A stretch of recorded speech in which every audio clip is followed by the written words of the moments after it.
Lieutenant Sarah Chen stood at the observation deck of the ESV Hawking, her breath catching as the massive structure came into view. After 6 months of deep space survey work, finding anything artificial was remarkable. Finding something this size was unprecedented. Contact analysis confirms it's definitely not human in origin. First Officer Rodriguez reported, his holographic form flickering slightly as it appeared beside her. Structure appears to be approximately 3.2 kilometers in length, with no obvious propulsion systems. Best guess is it's some kind of research station or outpost. Sarah nodded, studying the angular geometries that seemed to defy conventional engineering wisdom. The station hung motionless against the backdrop of stars, its dark metal surface absorbing rather than reflecting light. Only occasional pulses of deep purple energy gave any indication that systems might still be active after what carbon dating suggested was at least 50,000 years of abandonment. "Any response to our hails?" she asked, though she already knew the answer. They'd been broadcasting on all known frequencies for the past 12 hours. "Nothing yet, Lieutenant, but we are picking up some interesting energy signatures. Dr. Patel says they're unlike anything in our database." Rodriguez pulled up a holographic readout, streams of data cascading through the air between them. Whatever they were studying here, it was well beyond our current understanding of physics. Sarah felt a familiar tingle of excitement mixed with apprehension. As head of the Xenorchaeology department, this should have been her dream discovery. But something about the station's silent presence sent a chill through her that had nothing to do with the ship's temperature controls. "Captain's calling a briefing in 5 minutes," Rodriguez added. "We'll need your preliminary assessment." The briefing room was unusually full when Sarah arrived.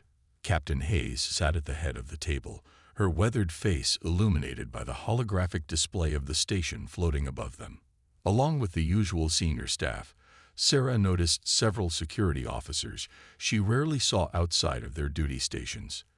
"Let's get started," Hayes began, her voice carrying the weight of decades of command experience. "Dr. Patel, what can you tell us about the energy signatures?" The physicist leaned forward, his dark eyes bright with excitement.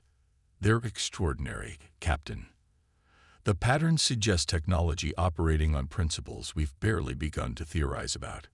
Quantum manipulation on a massive scale, possibly even space-time modification." "Dangerous?" Hayes asked directly. "Unknown," Patel admitted, "but stable, at least for now. Whatever they were doing here, the containment systems are still functioning after 50 millennia." Sarah noticed the captain's slight frown at that last bit of information. Nothing lasted that long without a reason. "Lieutenant Chen, your assessment." Sarah stood, bringing up her own data displays. "The architecture suggests a Type Io civilization at minimum, Captain. The materials alone are beyond our current manufacturing capabilities. But what's most interesting is this."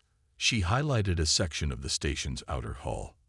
"These markings, they're warnings. We've found similar patterns in other xenorchaeological sites. Whatever this place was, they wanted to make sure future civilizations would understand the dangers." "Can you decode them?" "Partially. The basic message seems to be keep away. But there's more. Something about selection, testing.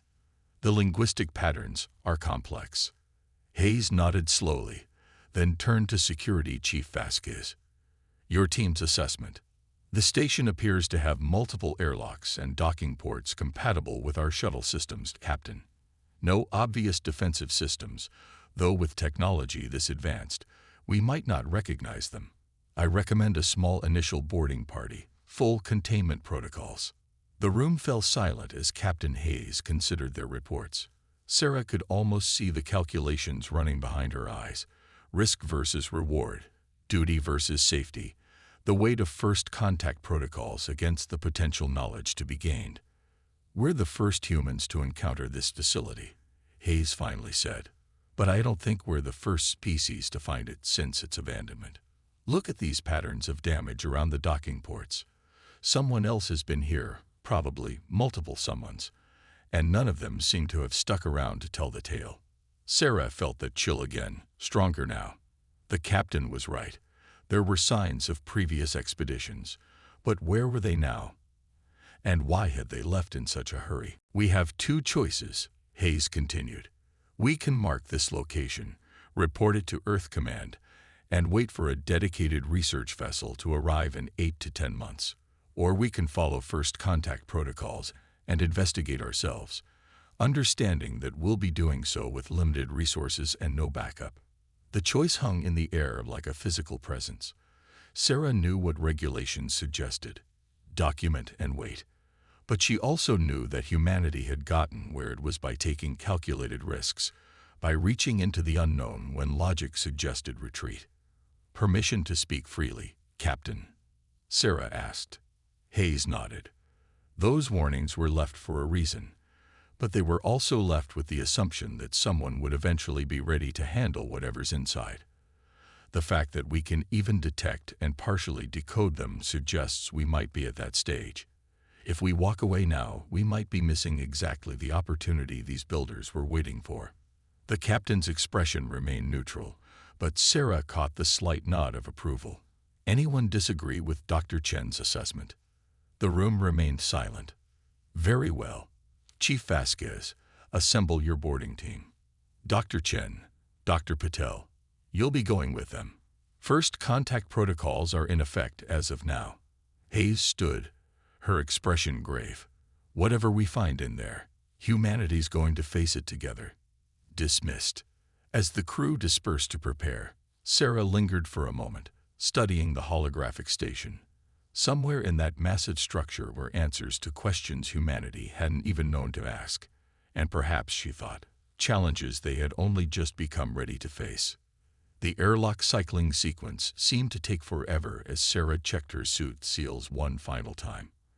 Around her, the small boarding party, herself, Dr. Patel, 3 security officers, and a systems specialist, performed their own final checks.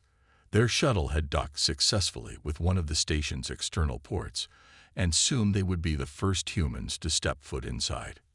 "Remember," Vasquez's voice came through their comms, "we're here to observe and document only. No unnecessary risks. If anything feels off, we retreat immediately and reassess." Sarah acknowledged the order, but her mind was already racing ahead to what they might find. As the airlock finished cycling and the inner doors began to open, she took a deep breath. The first step into history was always the hardest and the most important. The interior of the alien station defied expectations. Instead of the sterile mechanical environment they'd anticipated, the boarding party found themselves in what appeared to be a vast atrium. Crystalline structures stretched from floor to ceiling, each pulsing with that same deep purple energy they'd observed from outside. "These aren't just decorative," Dr. Patel muttered, waving his scanner over the nearest crystal. "They're data storage devices, quantum-level information encoding. One of these could hold more data than every computer on Earth combined." Sarah moved carefully through the space, her boots making no sound in the perfect artificial gravity. "Can we access any of it?" "Maybe. The system appears to still be active, just waiting." Patel approached what looked like a control interface, its surface responding to his proximity with shifting patterns of light. Security Officer Rivera kept her weapon ready, eyes scanning the shadows between the crystal columns. "Anyone else notice how clean everything is? No dust, no debris. After 50,000 years, there should be something." She was right, Sarah realized. The station wasn't just preserved, it was maintained. Active maintenance systems. That would explain the power usage we detected. A soft hum filled the air, and suddenly the space around them came alive with holographic displays. Text and images in an unknown language floated between the crystal columns, creating a 3-dimensional archive of information. "Automated response to our presence," Paddle said excitedly. "It's not just maintenance systems, there's an AI still running this place." The hologram shifted, symbols transforming gradually into recognizable patterns. Sarah watched in amazement as the alien text began arranging itself into something approaching Earth standard languages. "It's learning from us," she breathed, "analyzing our languages through our suit systems and adapting in real time." A voice emerged from the station's systems, speaking in a carefully constructed approximation of human speech. "Welcome, inheritors. Your arrival was predicted with 99.97% accuracy." The security team immediately moved into defensive positions, but Sarah held up a hand. "We mean no harm. We are explorers from Earth." Earth classification. Developing world, Type I civilization, approaching Type IU threshold. Species, human. Assessment status, in progress. The AI's voice was neither male nor female, carrying odd harmonics that suggested it wasn't just speaking, but transmitting data on multiple levels. Assessment for what? Sarah asked. Access to the archive requires verification of capability and intent.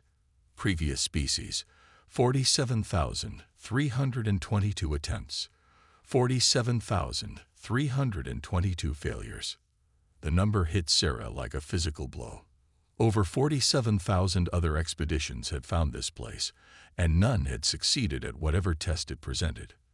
What happened to them? Rivera asked, her weapon still at ready. Most chose to depart upon understanding the requirements.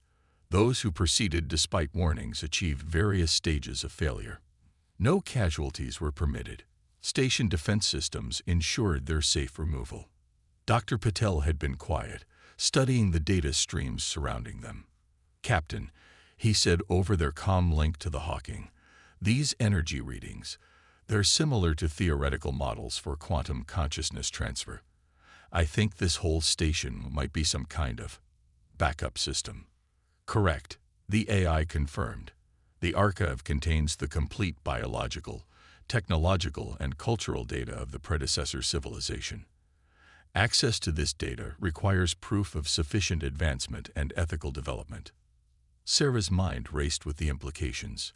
An entire civilization's knowledge, preserved in quantum storage, waiting for a species worthy of inheriting it. What happened to them? The predecessors. The holographic displays shifted, showing images of a species unlike anything in Earth's xenobiological database. Tall, ethereal beings of apparently energy-based biology. The predecessors achieved Type IOI civilization status. In doing so, they encountered something they could not overcome. This archive was created as a warning and a gift, to be accessed only by those who might succeed where they failed. "And you think that might be us?" Sarah asked incredulously. "We've barely left our solar system." "Technological advancement is only one metric," the AI responded. "The predecessor's failure was not one of technology, but of perspective.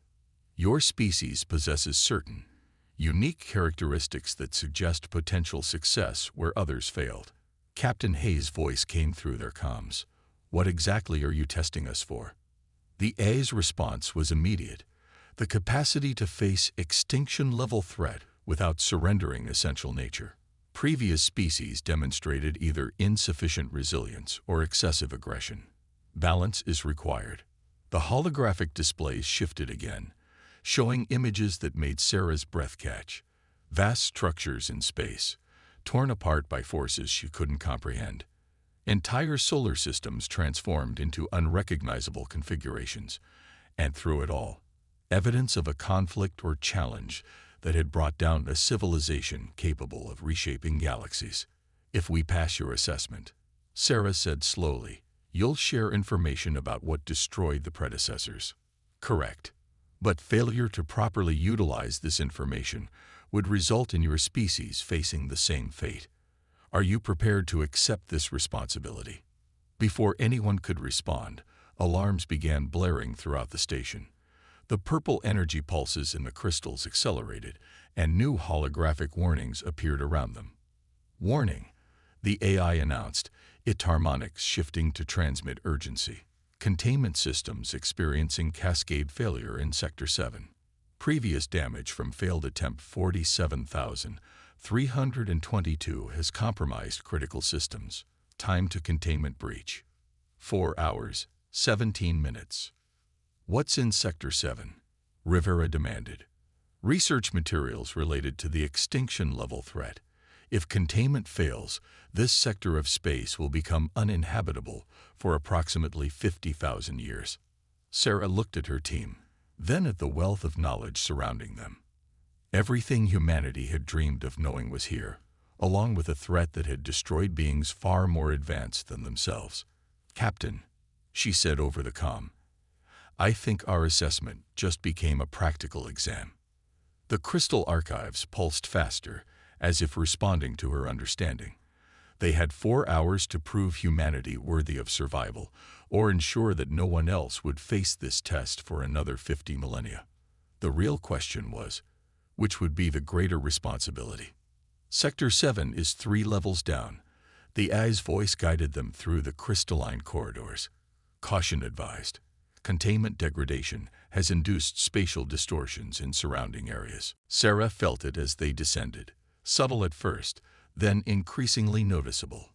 Space itself seemed to flex and bend around them, creating moments where forward and backward became theoretical concepts rather than directions. "Dr. Patel," she called out, steadying herself against a wall that seemed to shift under her touch. "What are we looking at?" The physicist was staring at his instruments in disbelief. "It's like reality is becoming uncertain. Quantum probabilities bleeding into macro-scale space. This shouldn't be possible." Previous research teams attempted to replicate predecessor quantum manipulation technologies, the AI explained. Their partial success resulted in current containment issues. Rivera swore softly as the corridor ahead of them appeared to twist in on itself. "How do we even move through this?" "Follow the purple light signatures," the AI instructed. Station systems maintain stable pathways through distorted spaces. They pressed forward, tracking the familiar purple energy pulses that now seemed less like power signatures and more like lifelines through chaos. The further they descended, the more Sarah understood why previous species had failed. This wasn't just about technological advancement. It was about facing a fundamental breakdown of reality itself without losing your grip on reason. Captain Hayes' voice crackled through their comms, distorted but clear enough. "Chen, Patel, we're getting massive energy spikes from your location. Whatever's happening down there is starting to affect space around the Hawking. We're registering temporal inconsistencies." "Understood, Captain. We're almost at the containment center." Sarah hoped that was true. In this twisted space, distance had become a matter of perspective. They reached what appeared to be a massive chamber, its walls lined with more of the quantum storage crystals. But these pulsed with angry red energy rather than purple, and fractures were visible in their otherwise perfect surfaces. "Primary containment failing," the AI announced. "Secondary systems at 43% capacity and declining." Dr. Patel moved to a central console, his hands moving across interfaces that seemed to anticipate his intentions. "This is extraordinary." They weren't just studying quantum mechanics. They were studying consciousness itself, the relationship between observation and reality. "Correct," the AI confirmed. The predecessors discovered that consciousness itself was a fundamental force of universe, equal to gravity or electromagnetism. Their attempts to harness this force led to their eventual encounter with the threat. "What threat?" Rivera demanded, but she was cut off by a sudden surge of energy from the fractured crystals. Reality rippled. For a moment, Sarah saw everything. Every possible version of herself. Every choice she had ever made or could make, all existing simultaneously. She saw her team members experiencing the same thing, their forms blurring into quantum uncertainty. "Warning," the AI's voice seemed to come from everywhere and nowhere. "Containment breach imminent. The observation effect is spreading." Sarah fought to hold onto herself, to remain singular in a world becoming infinite. What is the observation effect? "The fundamental paradox that destroyed the predecessors," the AI explained. When consciousness became aware of its own power to shape reality, reality itself became uncertain. The more they understood, the less stable existence became. Dr. Patel's voice cut through the chaos. It's a feedback loop. The more advanced a species becomes, the more they understand about quantum mechanics and consciousness, the more their collective observation affects reality itself. The predecessors didn't encounter a threat. They became one. The realization hit Sarah like a physical blow. Every species that achieved sufficient advancement would eventually reach this point, where their understanding of the universe began to unravel its very fabric. Previous species attempted to solve this through technology, the AI said. All failed. The predecessor's final hypothesis suggested that the solution required a species capable of accepting uncertainty while maintaining conviction. A paradox in itself. Sarah looked at her team, all of them struggling to maintain coherence in a reality becoming increasingly fluid. Humanity had always lived with uncertainty. It was woven into their scientific method, their philosophies, their art. They didn't need to resolve the paradox. They needed to embrace it.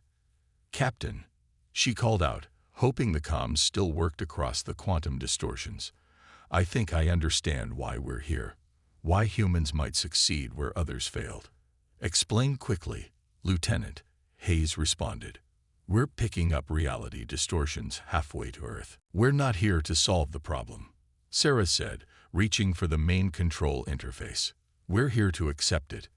Every species that reached this point tried to control it, to find a technological solution. But some paradoxes can't be resolved. They can only be lived with." The AI's harmonics shifted, suggesting something like approval. Assessment continuing. "Proceeding with emergency containment protocols requires unanimous acceptance of paradox state. Failure will result in immediate emergency temporal reversal." Sarah looked at her team. "We've built our entire civilization on living with uncertainty. Every scientific advancement we've made has shown us how much we don't know. Maybe that's not our weakness. Maybe that's our strength."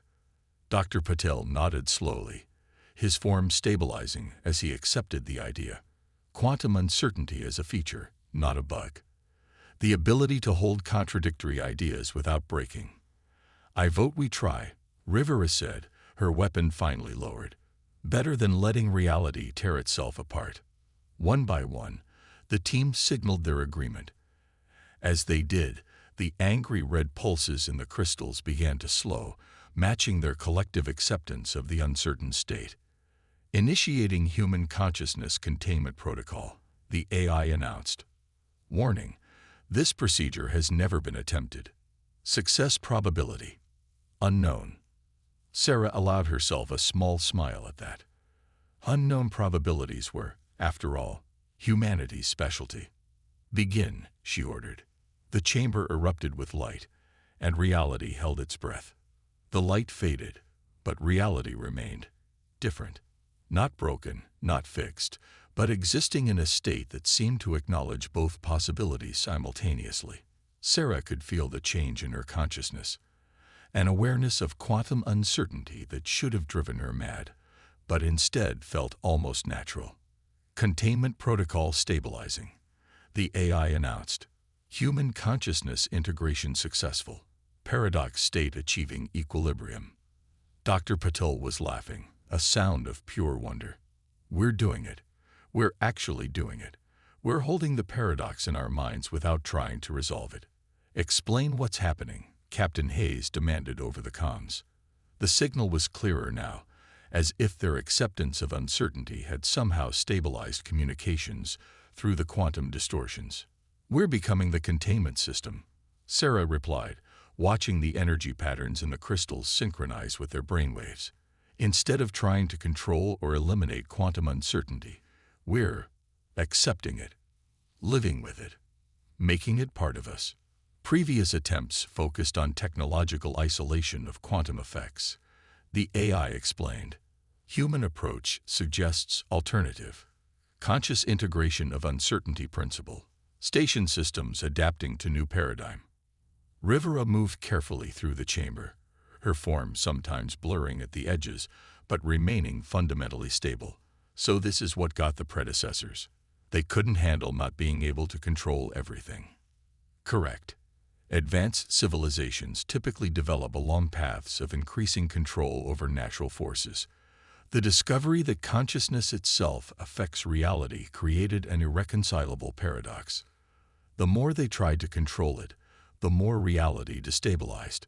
Sarah watched as the fractured crystals began to heal themselves, their angry red pulses shifting toward a blend of purple and entirely new colors that human eyes had never seen before. But humans have always lived with paradoxes. We've built entire philosophies around embracing uncertainty. Which is why you were predicted to arrive, the AI confirmed. Your species developed consciousness without developing the need to control all aspects of existence. You accept that some questions have no answers. The chamber shuddered suddenly, and new warnings flashed through the holographic displays. Warning, the AI announced. Previous containment protocols attempting to reassert control. System conflict detected. Dr. Paddle rushed to the main console. The old containment systems are fighting against our new approach. They're trying to force reality back into rigid definitions. Can we stop it? Rivera asked, bracing herself as space began to distort again. We shouldn't try to stop it, Sarah realized. That would just be falling into the same trap of trying to control everything. We need to accept it. Let both states exist. That's impossible, Patel protested. We can't have two contradictory containment systems operating simultaneously. Sarah smiled. Are you sure about that? Quantum particles can exist in multiple states until observed. Why not containment systems? Because, Patel began, then stopped, understanding dawning on his face. Because we're not trying to prove which system is right. We're accepting that both could be. Implementing dual-state containment protocols, the AI announced, its harmonics suggesting something like amazement. Warning. Attempting to maintain multiple contradictory states simultaneously. No historical precedent exists for this approach. The chamber filled with swirling energies as the old and new containment systems interacted. Instead of fighting each other, they began to create something new, a dynamic equilibrium where multiple approaches could coexist. Captain, Sarah called out, we're going to need the Hawking to help stabilize this. Can you position the ship at these coordinates? She transmitted a set of quantum state numbers that seemed to exist in multiple dimensions simultaneously. Those coordinates exist in superposition, Lieutenant, Hayes replied. You're asking me to put my ship in multiple places at once. Yes, Captain. Just like we're asking reality to accept multiple states of existence at once. Trust that it's possible. There was a long pause before Hayes responded. Well, we didn't come all this way to start doubting impossible things now. Helm, take us in. A Hawking's presence added another layer to the containment matrix, its human crew unconsciously contributing to the stability of the quantum state. The ship itself seemed to blur, existing in multiple positions simultaneously while remaining paradoxically whole. New containment protocol achieving stable matrix, the AI reported. Quantum uncertainty successfully integrated with conscious observation. Predecessor data core stabilizing. The crystal archives around them pulsed with renewed energy, but now the light was neither purple nor red, but something in between and beyond. A new color born from the acceptance of paradox. We did it, Patel whispered. We found a way to live with the fundamental uncertainty of existence without trying to control it. No, Sarah corrected him gently. We remembered that we already knew how. Humans have always lived in uncertainty. We just help the universe remember that it's okay not to have all the answers. The AI's voice took on a new quality, not quite emotion, but something approaching understanding. Assessment complete. Human species demonstrates required characteristics for archive access. Warning. Knowledge contained within will create further paradoxes. Sarah looked at her team, then at the quantum state readings of the Hawking existing in multiple positions around them. I think we can handle a few more paradoxes. After all, what's life without a little uncertainty? The crystal archives began to glow brighter, preparing to share the accumulated knowledge of a Type I civilization with humanity. But now that knowledge would come with a new understanding, not as absolute truth to be controlled, but as possibilities to be explored. The universe, it seemed, had been waiting for a species that didn't need all the answers to keep asking questions. 3 months after the events at the station, Sarah stood before the United Earth Council, trying to explain the unexplainable. The chamber was packed with representatives from every nation, all trying to understand the implications of what the Hawking had discovered. The predecessor archive has been successfully integrated with Earth's quantum computing network, she reported, watching the holographic displays show the streaming data flow. But it's not just information we're receiving. It's a new way of understanding reality itself. Explain the practical applications, one of the council members demanded. How does this affect our development as a species? Sarah gestured to Dr. Patel, who activated a demonstration sequence. Above them, reality seemed to ripple as he accessed the quantum interface they'd developed from the archive's teachings. We're learning to work with quantum uncertainty rather than against it, Patel explained. Our ships can now exist in multiple probable states simultaneously, making faster-than-light travel not just possible, but natural. Our computers can process infinite possibilities without collapsing them into single outcomes. And the dangers? Another council member asked. What prevents us from facing the same fate as the predecessors? We are the prevention, Sarah replied. Our consciousness, our acceptance of uncertainty, creates a natural containment field for quantum effects. We don't try to force reality into a single state. We let it exist in all its possible forms. The chamber erupted in debate, but Sarah's attention was drawn to a subtle shift in the air. The AI's presence materialized beside her, visible now to human perception as they'd learned to exist in the quantum state. Human adaptation exceeding initial projections, it observed. Neural integration with quantum systems proceeding at 143% of expected rate. Sarah nodded. We're good at adapting. It's what we do. However, the AI continued, significant decision point approaching. The archive contains coordinates for remaining predecessor facilities. Some contain technologies beyond current human comprehension. Access to these facilities would accelerate development, but increase probability of consciousness reality feedback loops. In other words, Sarah translated for the council. We have a choice. We can move forward quickly, pushing the boundaries of our new capabilities, or we can proceed more cautiously, learning to fully integrate each new level of understanding. The council chamber fell silent. This was the real test, not whether humanity could handle the knowledge, but whether they could resist the temptation to grasp for too much, too quickly. Captain Hayes, now Admiral Hayes, spoke from her position among the military advisors. When we first encountered the station, we had a choice between caution and exploration. We chose exploration, but we did it mindfully, accepting the risks and uncertainties. I suggest we continue with that approach. Sarah felt a surge of pride in her former captain's wisdom. The predecessor's greatest discovery wasn't technological. It was the understanding that consciousness itself shapes reality. Their mistake was trying to control that shaping. We have the opportunity to do something different. We propose a graduated integration protocol, Patel added. Each new facility we access, each new level of technology we adapt, will be approached with full awareness of our own limitations and uncertainties. We'll grow into our capabilities naturally, letting our consciousness evolve alongside our understanding. The AI's harmonics shifted, suggesting approval. This approach aligns with optimal development patterns. The archive will remain accessible, but self-limiting based on humanity's demonstrated capacity for integration. The council debated for hours, but in the end, the decision was remarkably simple. Humanity would move forward, but they would do it their way, embracing uncertainty, accepting paradox, and maintaining their essential nature even as they evolved beyond their original limitations. As the session concluded, Sarah found herself back at the quantum observation deck that had been added to the council building. Earth spread out below her, but now she could see it in all its quantum states simultaneously. Every possibility that existed, had existed, or could exist. "Does it ever bother you?" Rivera asked, joining her at the window.